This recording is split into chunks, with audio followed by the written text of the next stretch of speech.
हमारे देश में हो क्या रहा है?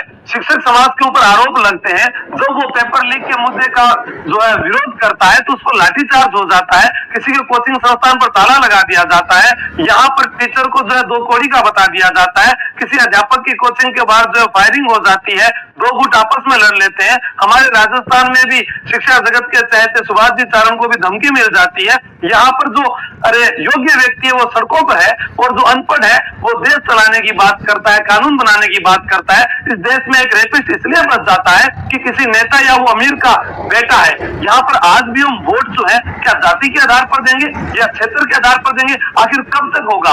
कब आप में न्याय के लिए आप आवाज उठाओगे, जागरूकता के लिए आप आवाज उठाओगे? क्या आपकी ये मांगे केवल सोशल मीडिया पर रह गई?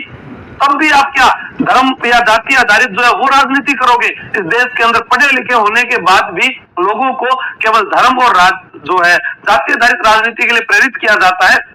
यहाँ किसान आत्महत्या कर रहा है, पढ़ने वाला विद्यार्थी आत्महत्या कर रहा है, उसकी कोई मांग ही नहीं उठाता। अब बहुत हुआ, एक अबला नारी जो है उसके ऊपर जो है बलात्कारी उसके पीछा कर रहे हैं, यहाँ गैंगस्टर जो है वो धमकियां दे रहे हैं, लेकिन उनको कोई भी फांसी नहीं दे रहा है। अभी मान लीजिए नीट पेपर के अंदर जो अध्यापक पकड़े गए हैं, क्या उनको फांसी दे दी गई?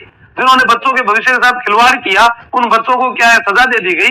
एक बलात्कारी को सजा नहीं दी जाती है। और यहाँ पर विरोध करने वाला जो है सरकार के खिलाफ अगर कोई बोलने वाला है तो उसको गिरफ्तार कर लिया जाता है, उसकी कोचिंग बंद कर दी जाती है, उसकी कोचिंग के आगे नियमों का एक चस्पा बोर्ड लगा दिया जाता है कि ये नियम आपके पास होने चाहिए। यहाँ हमारे नेता, अरे वो नेता कैसे नेता है राजस्थान के?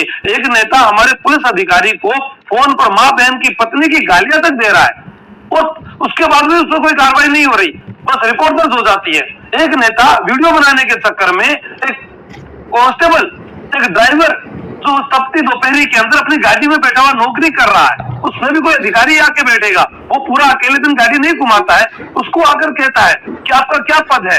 यानी आप कर क्या रहे हैं? आपके पास बहुत अच्छा पद था, आपने अरावली काटने के लिए कैसे कह दिया? आप क्यों नहीं आगे आए लोगों के लिए? और कितने नेता हमारे साथ में आ रहे हैं, जब बच्चों को ज्वाइनिंग नहीं मिलती है, नॉर्मलाइजेशन हो जाता है, पेपर लीक हो जाता है, बार बार पेपर लीक हो जाता है, कितने अपराधियों को सजा मिल चुकी है। ऐसा कब तक होता रहेगा?